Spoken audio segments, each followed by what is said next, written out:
Hello. For this lecture video, we'll be talking about colligative properties of solutions, non-electrolyte solutions. The following are the lesson objectives. Number one is to define osmosis as a colligative property for solutions. Number two, differentiate the tonicity of solutions. And then number three would be to calculate the osmotic pressure of a solution. In to say for this lecture video, we'll be focusing on the colligative property named osmotic pressure. Now, osmosis is the movement of solvent molecules from a solution of lower concentration or diluted solution to a higher concentration or concentrated solution through a semi-permeable membrane. So let me repeat.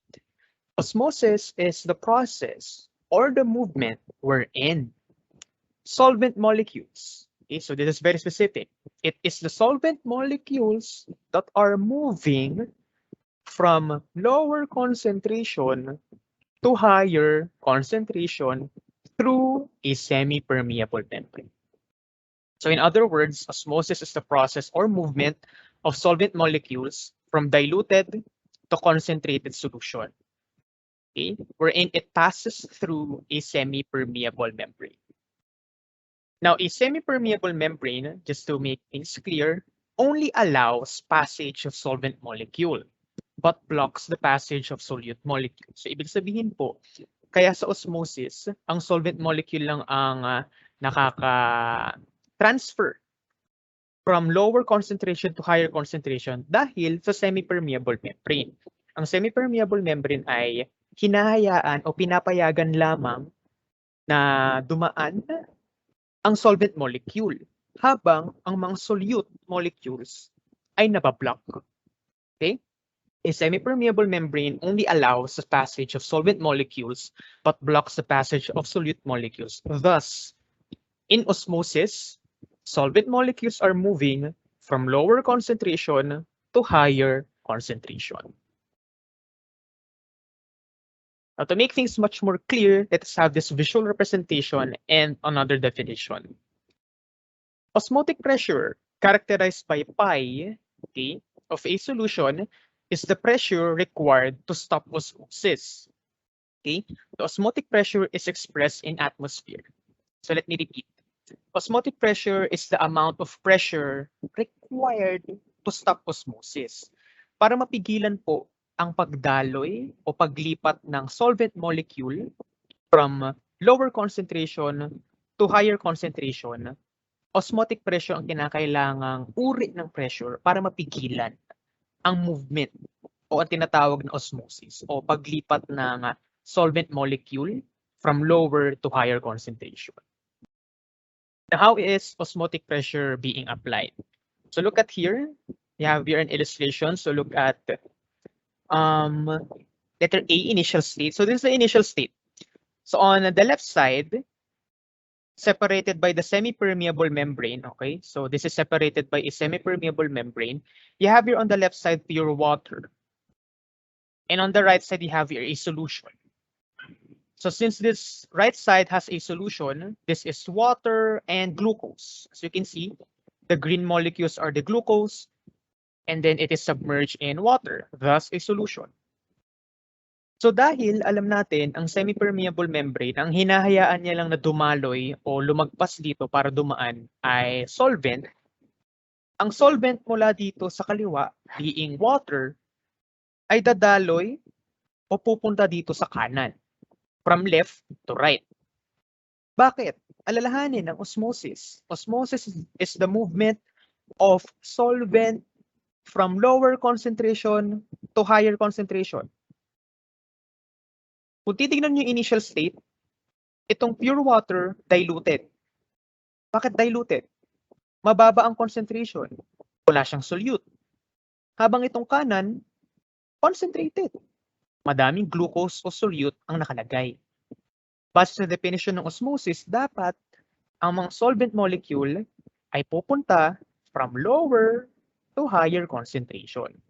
Kaya yung mga tubig dito na solvent ay pupunta o dadaloy papunta dito sa kanan At hahayaan yan ng semi-permeable membrane dahil inaalaw ng semi-permeable membrane na dumaloy ang solvent, lower concentration to higher concentration.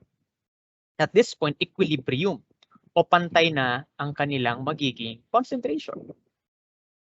Now, to stop osmosis, remember, para mapigilan ang osmosis o pagdaloy ng solvent molecule, kinakailangan ng pressure. At ang pressure na yon, ito, according to the third image, C, external pressure, that is what you call osmosis. Para mapigilan. Okay? Para mapigilan ang pagdaloy ng solvent molecule from left to right, kinakailangan ng pressure. Ito yung tinatawag nating osmotic pressure. If you look at letter B, this is the amount of pressure required. That is why for image letter C, pressure is applied so that osmosis or the movement of solvent molecule from diluted to concentrated solution is stopped. Okay? Let me give you another visual explanation. So we have here once again this one. Let's use this on the whiteboard.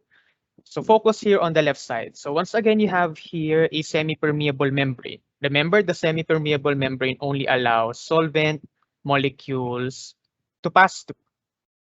Okay, so solvent molecules ang pwedeng dumaloy. So itong left side, diluted. Pag sinabing diluted, alalahanin natin mababa ang solute. Madami ang solvent. Habang itong kanan, concentrated. Pag sinabing concentrated, marami ang solute. Konti ang solvent. So dahil alam natin ito ay mayroong osmosis, ang mga solvent mula dito sa diluted concentration ay pupunta o magta-travel papuntang more concentrated. Remember, osmosis. The process we're in, solvent molecules from diluted goes to concentrated solution. So yung mga solvent molecule mula sa diluted o mababang konsentrasyon ay pupunta dito sa concentrated na solution. Okay? Now thus, we have this particular image on the right side. As you can see, there is now the required osmotic pressure to be applied.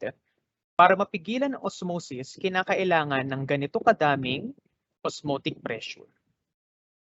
Okay? So that is how osmosis is happening. The movement of solvent from diluted concentration to more concentrated solution, osmosis. And then here comes your osmotic pressure. Osmotic pressure is the required pressure to stop para pigilan ang pagdaloy ng osmosis o pagdaloy ng solvent molecule mula diluted papuntang concentrated. Okay?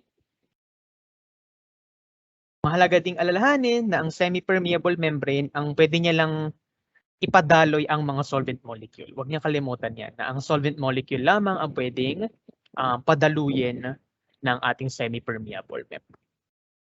Okay? So this is just the same thing that I have indicated from the whiteboard. So diluted concentration, it allows a solvent molecule to pass through, or the semi-permeable membrane allows the solvent from the diluted concentration to pass through towards the more concentrated solution.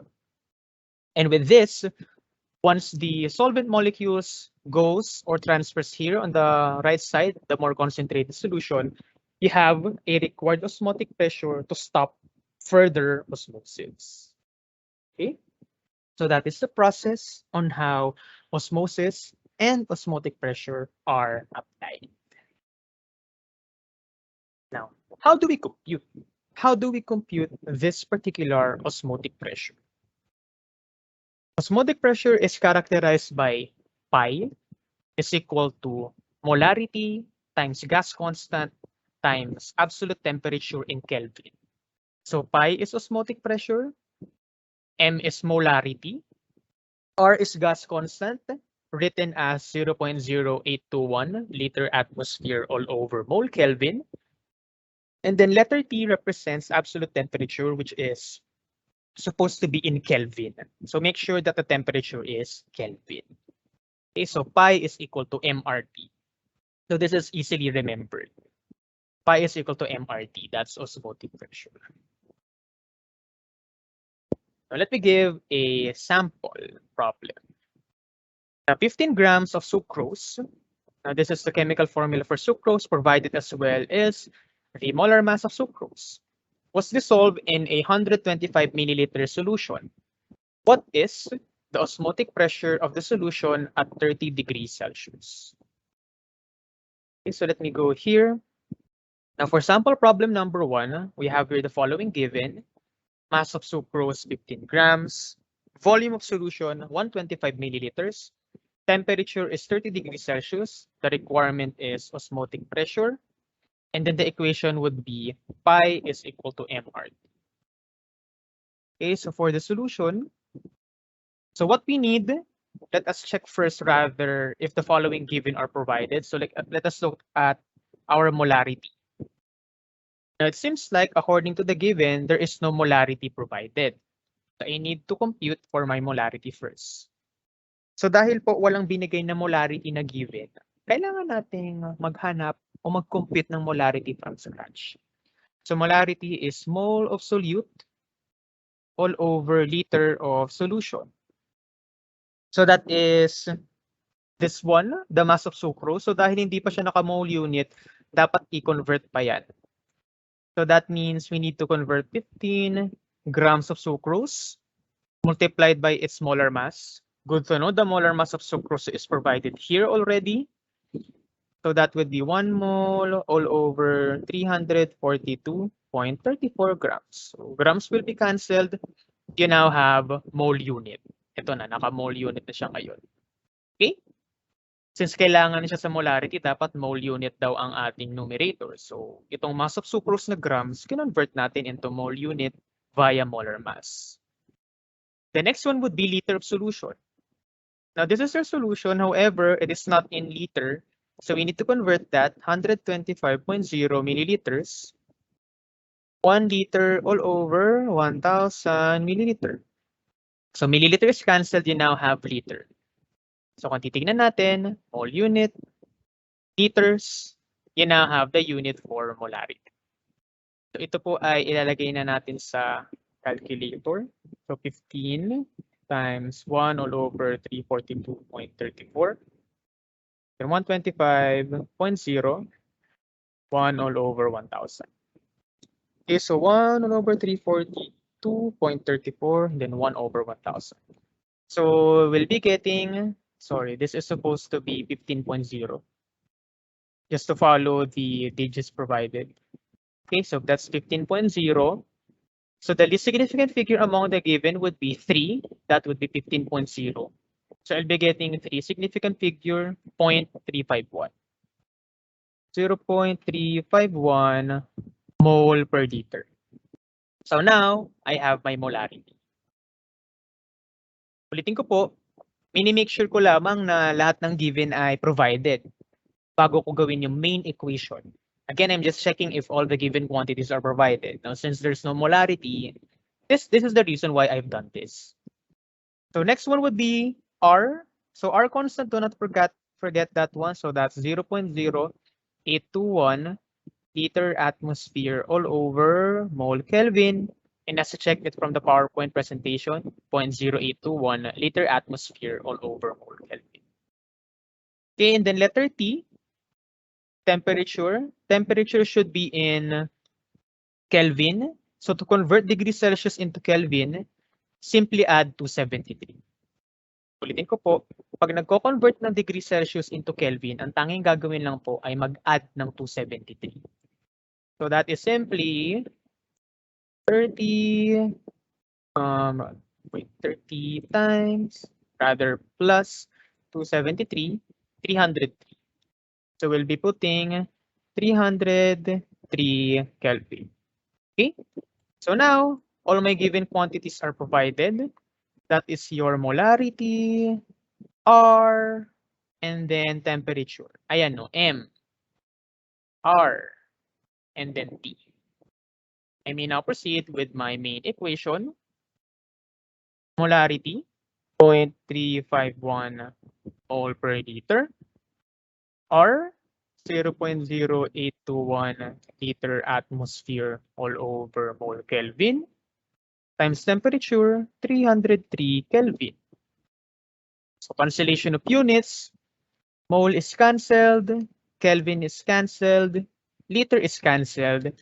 What remains is the unit atmosphere, which is the appropriate and correct unit for osmotic pressure. According to our definition, osmotic pressure is expressed in atmosphere. So dapat atmosphere ang magiging unit ng ating sagot dahil ayun ang definition. Okay? So that would be atmosphere. So input this in the calculator. So that would be 0.351. 0.351 times 0.0821 times 303. You have this answer. The least sig is 3 significant figure, 8.73. 8.73 is the amount of osmotic pressure for us to stop the osmosis of this particular solution. Okay? Or rather, if the solution of sucrose or sucrose solution is undergone the process of osmosis, we need 8.73 osmotic pressure to stop such a process. Okay, 8.73. And then as we check from the PowerPoint presentation, I have the same given required equation. It started by converting 15.0 grams solute into mole unit and then compute for the molarity. Since we need molarity, this is the first part that we need to do. Remember, we do not have an explicit given of molarity. That is why we have done this particular portion. Okay. Just like what the PowerPoint is doing. And the next one, apply the main equation of MRT, pi is equal to MRT, making sure as well that the temperature is Kelvin, and then we shall have 8.71 atmosphere. Okay. Now from the PowerPoint, it has 8.71. I have 8.73. I think the discrepancy comes from the computation here in molarity, because what I've done here is I have directly substituted the mole of solute over liter of solution with the PowerPoint. It was done step by step. Kaya po nagkaiba o nagkaroon ng discrepancy sa sagot ko mula sa PowerPoint presentation dahil sa PowerPoint presentation 8.71 atmosphere ang sagot habang ang sa akin naman ay 8.73. Bakit? Ba't biglang nagkaiba ang sagot nyo, sir? Dahil po sa ginawa ko, diniretsong substitute ko itong mole of solute. Ginawa ko, nilagay ko agad dito yung conversion na gram into unit mole. Habang sa PowerPoint presentation, step by step niya ginawa. Kinuha muna yung 0.0438 bago siya dinivide sa liter. Ang ginawa ko kasi ay ayan, pinlog in ko lang siya agad. Hindi ko muna kinuha yung sagot nitong numerator. But nonetheless, okay, so I hope you get the process on how to compute for the osmotic pressure. Okay. All right. So let's have more sample practice problems. Okay, so let me show another example. So this time, what if hindi osmotic pressure ang nawawala? A glucose solution has an osmotic pressure of 7.88 atmosphere at 37.0 degrees Celsius. What is the molarity of this solution?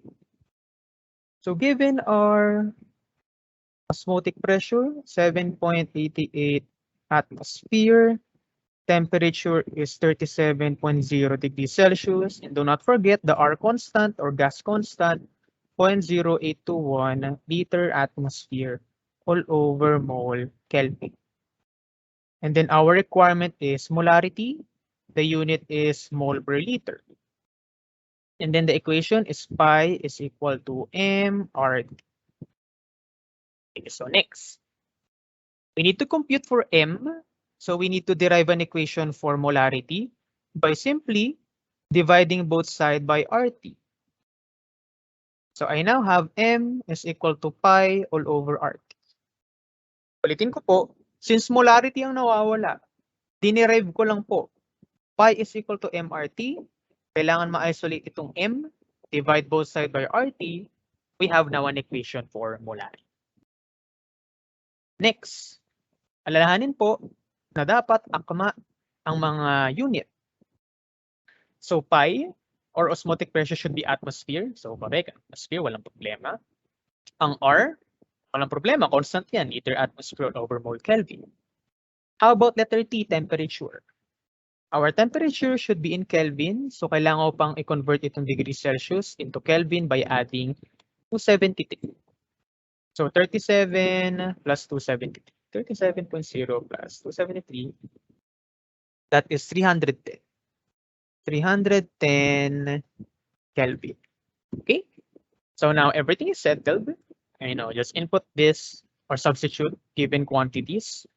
7.88 atmosphere all over R, 0.0821 liter atmosphere all over mole Kelvin times 310 Kelvin to 73. I mean, from adding 273. So cancellation of units, atmosphere, Kelvin. Now what remains is the unit mole per liter. So we shall have the unit for molarity now. Okay, so input this in the calculator. 7.88, 0.0821 times 310. So molarity is pretty significant figure, 0.310. 0.310 mole per liter. Okay. Let us check if we have the correct answer. How do we check? Okay, so we just check it by using our equation pi is equal to mR. So apply lang natin yung main equation. So dapat ang magiging pi natin ay 7.88. So check natin kung tama ang sagot. So M is 0.310 mole per liter times R, 0.0821 liter atmosphere all over mole per Kelvin. And then temperature is 310 Kelvin. So cancellation of units. So what remains is atmosphere. So dapat po 7.88 ang sagot. Pag hindi 7.88, ibig sabihin may mali sa unang solution. So 0.310 times 0.821 times 310. So we have here 7.88. And indeed we have 7.88 atmosphere. Okay, so same lang sa ating naging osmotic pressure. Okay. So 0.310, this is the answer, 0.310 mole per liter. Okay, or as we can write it as well, molarity. Okay, so as we check it, it is indeed 7.88 or close to 7.88. But if you round it off, it's supposed to be 7.89. Okay, so 7.88 as we initially have here, 7.88. Okay, so let me give you another example, number 3. The average osmotic pressure of seawater is about 30.0 atmosphere at 25 degrees Celsius. Calculate the molar concentration of an aqueous solution of sucrose that is isotonic with water. So start with a given. So osmotic pressure is once again provided. This is 30.0 atmosphere.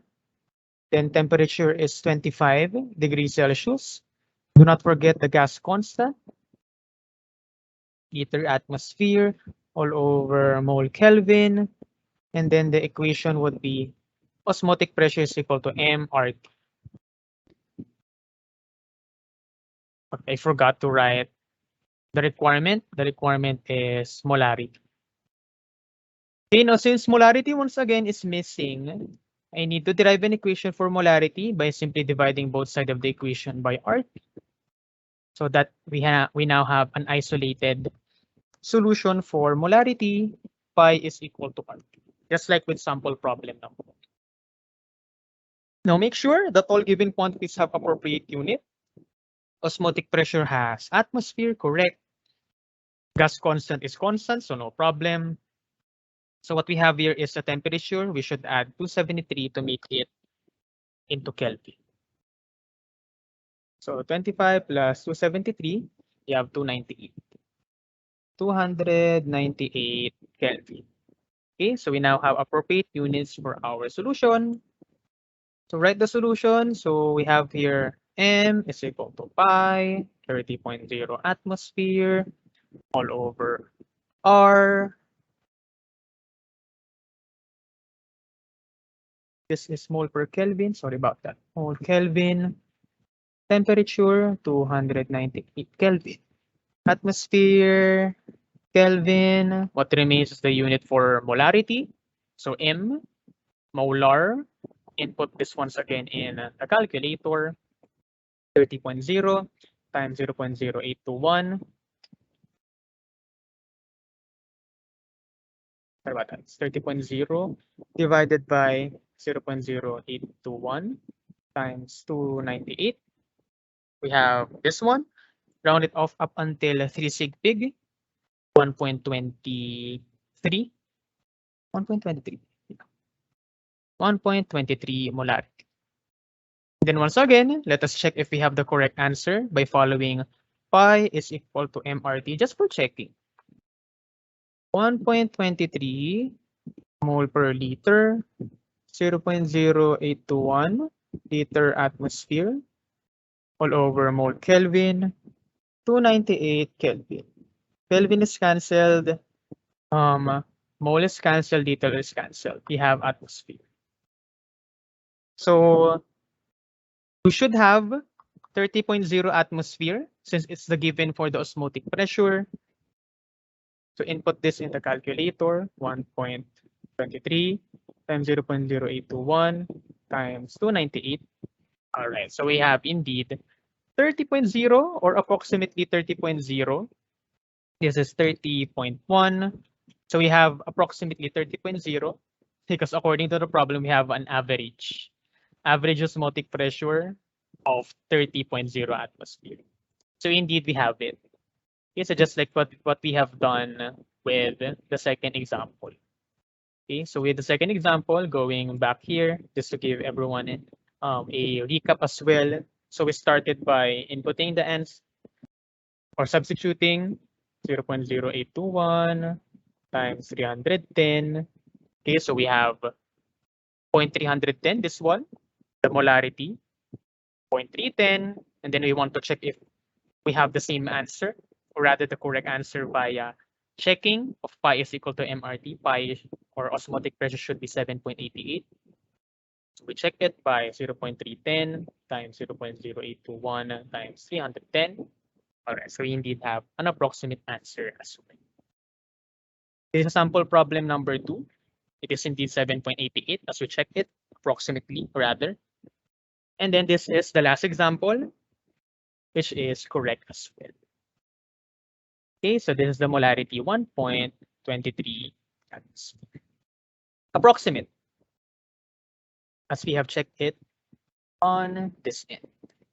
1.23 times 0.0821 times 298.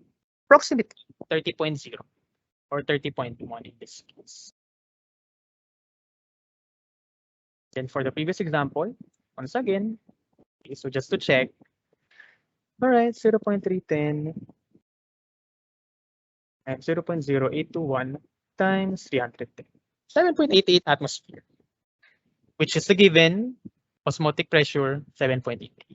So indeed, the following molarity answers for sample problem number 2 and sample problem number 3 molarities are indeed the correct answers.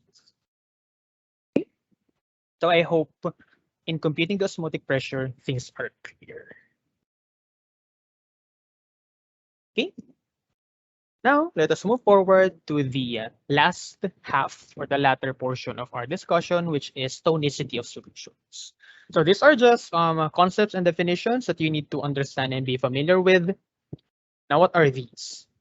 Solutions are said to be isotonic when it has equal concentrations. Equal concentrations means the same osmotic pressure. So let me repeat. A solution is labeled or described as isotonic if and only if they have equal concentration. As the prefix suggests, iso. When you say iso, that means equal. So when you say solutions are isotonic with each other, that means the concentrations of both solutions are equal. And therefore, if they have equal concentrations, okay, they mean they have same osmotic pressure as well. Isotonic, equal concentration, same or equal osmotic pressure as well. Okay? However, there are two varieties. When two solutions have an equal concentration, now what about if two solutions have an equality or they do not have equal concentration? The more concentrated solution is said to be hypertonic, as the prefix suggests hyper, more concentrated. And then the less concentrated or the diluted solution is described as hypotonic, as the prefix suggests hypo, meaning less. Let me repeat, isotonic, iso, equal concentration. Hypertonic, this is the solution which has more concentration. And then hypotonic, this is the solution described as diluted or less concentration. Okay, so it's very easy to understand. Now, to better understand them, let us have here a visual representation of the hypotonic, hypertonic, and isotonic solution. So this is a cell in different solutions. So these are cells. And then you have here the red circles are the water molecules. And then the gray circles are your solute. So red are water molecules. And then the gray are solute. And then here, the irregular circle or the irregular shape is the cell. So say, for example, the first cell is submerged, nilagay sa isotonic solution. Now, in this case, ang cell na ito ay maging isotonic dahil ang konsentrasyon sa loob at labas ay pantay. Okay? Pantay ang bilang. Kasi kung titignan nyo, ayan no? 4. Okay? So they have equal concentration. How is it equal? I mean, look at it. Look at the water molecules. Remember, in osmosis, solvent lang ang pwedeng lumipat-lipat. Okay, tignan. Water molecule. May dalawang pumasok, may dalawang lalabas. Na-maintain niya yung equality. Okay, ulitin ko po. Kaya itong unang cell ay nasa loob ng isotonic solution dahil sa osmosis, muling alalahanin na ang water molecule lamang ang pwedeng mag-transfer. So dahil ang water ay solvent, tignan, dalawang water molecule solvent ang pumasok, dalawang water molecule din ang lumabas. Equal. There is no net change. Walang pagbabago sa konsentrasyon. Isotonic. Okay? Now what about the second one? Now this is a cell in a hypotonic solution. So itong cell na to ay nasa loob ng hypotonic solution. So what about this? Okay. Now, look at the inside. Okay, the inside of the cell. The inside of the cell you have here this is diluted. This is diluted and then outside is concentrated. Okay. I forgot. This is concentrated. Inside is concentrated. Sorry about that. This is a cell. Let me repeat. Sorry about that. I stand to be corrected. So this is a cell inside a hypotonic solution. Remember that the gray are solute. So napakadaming solute sa loob. So dahil madaming solute ang nasa loob, concentrated. Concentrated yung loob, madaming solute. So dahil concentrated, uling alalahanin kapag osmosis, ang trip ng osmosis from diluted to concentrated. So dahil ang loob nito ay concentrated, napakaraming solute. At itong nasa labas, diluted. Konti ang solute, madami ang water, madami ang solvent. So ang mga solvent, papasok. So from diluted, they will enter. Diluted to concentrated inside. Always remember, in osmosis, it is only the solvent that will move according to the semi-permeable membrane. So this is a semi-permeable membrane acting. Okay. So since water molecules are solvent, they will move from lower concentration outside into concentrated solution inside, wherein there's so many solute. Okay? So kaya po sa hypotonic solution, ang mga cells po ay nag-i-swell. Lumalaki ang mga cell o ang size ng cell sa hypotonic solution. Now, how about a cell in a hypertonic solution? So the third one is a hypertonic solution. So this is once again a cell. So if you look at it, outside the cell, this is, now outside, this is concentrated. Madaming solute ang nasa labas, concentrated. Inside is diluted. So ulitin natin. Diluted ang nasa loob. Concentrated ang labas. Osmosis. From dilute to concentrated. Bakit concentrated ang nasa labas ulit? Kasi tignan niyo po, yung gray, yan ang mga solute. Madaming solute. Mas madami. So concentrated ang nasa labas. Habang itong nasa loob, kung ikukumpara mo, konti lang yung gray, yung solute. So diluted, mas madami yung solvent water. So alalahanin, water molecule ang gagalaw sa osmosis. So from diluted to concentrated, lalabas sa kanilang cell. So kaya po, kapag ang cell ay nakalagay sa hypertonic solution, nag-shrivel. Nag-shrivel ang mga cell. Parang kumukulubot. Okay? To give you a visual representation, ganito po sila. Ayan. Ito po yung hypertonic, nag-shrivel. Alalahanin sa hypertonic, diluted ang nasa loob ng cell. Diluted. So lalabas ang mga water molecule from dilute to concentrated. So concentrated ito, yung nasa labas. So yung mga water molecule ay lalabas from diluted to concentrated solution. Okay? So hypertonic. Alalahanin kapag hypertonic po ay hyper. Mataas ang concentration. Hypertonic. High concentration. So dahil high ang concentration, mataas ang concentration sa labas. Ayan, itong liquid na nasa labas o pinapaligiran itong mga cell. Itong mga cell na ito ay napapaligiran ng hypertonic. Nasa loob sila ng hypertonic solution. So dahil hypertonic, mataas ang konsentrasyon. Yung mga tubig na nasa loob nitong mga, for example, this is actually red blood cells, lalabas. Diluted.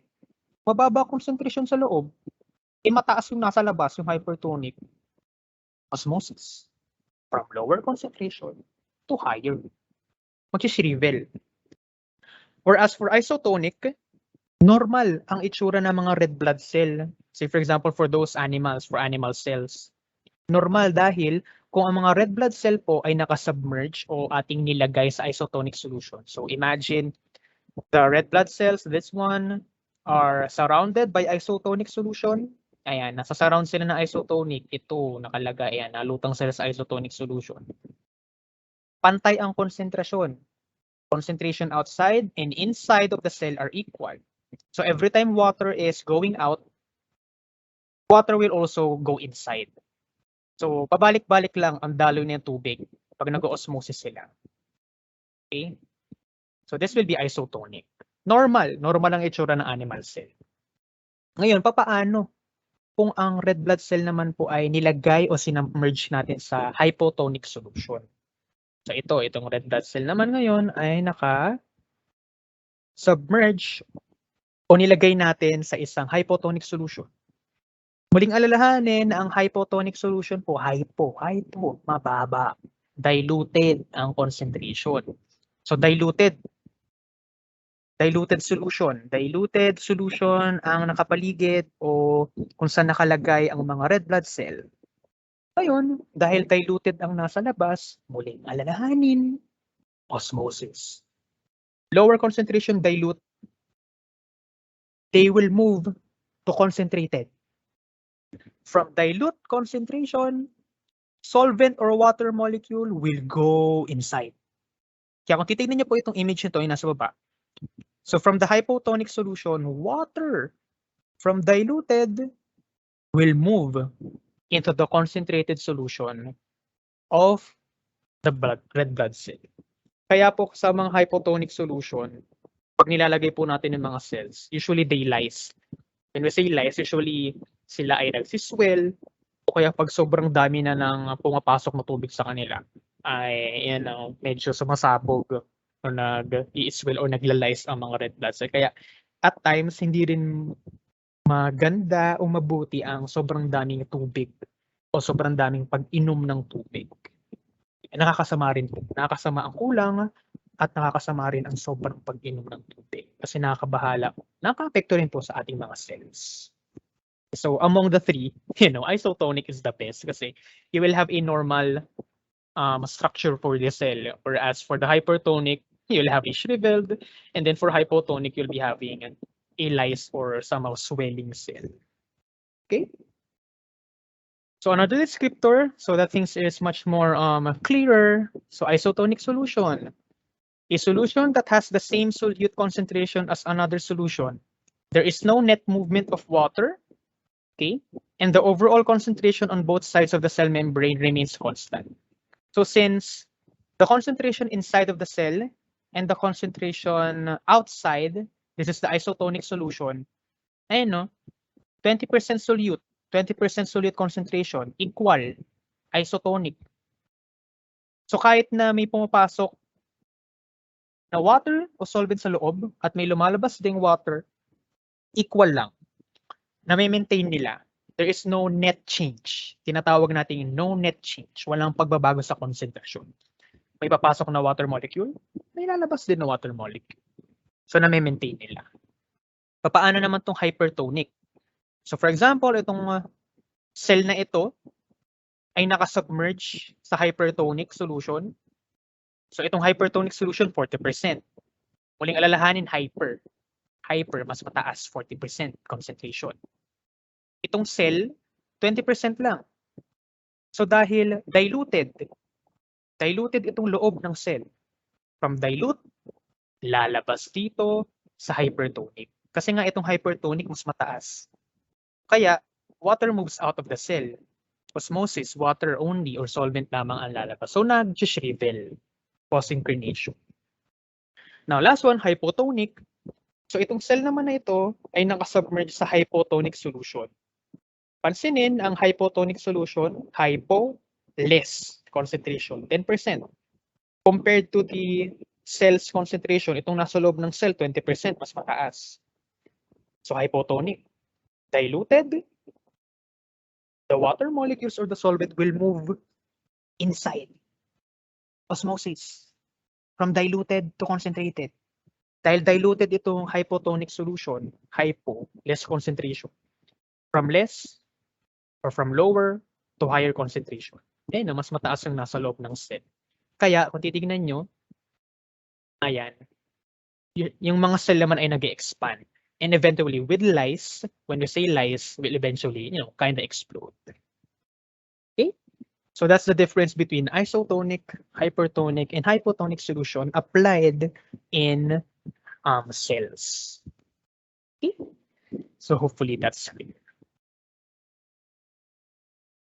Right? I hope the lecture on osmotic pressure, the process how osmotic pressure is being done, and at the same time, the computational process on how to solve for osmotic pressure, the molarity of the concentration in an osmotic pressure, and at the same time, the difference between isotonic, hypertonic, and hypotonic solution are clear. So once again, I hope you learned a thing or two about the lesson on osmotic pressure and then the tonicity of solution. Thank you and have a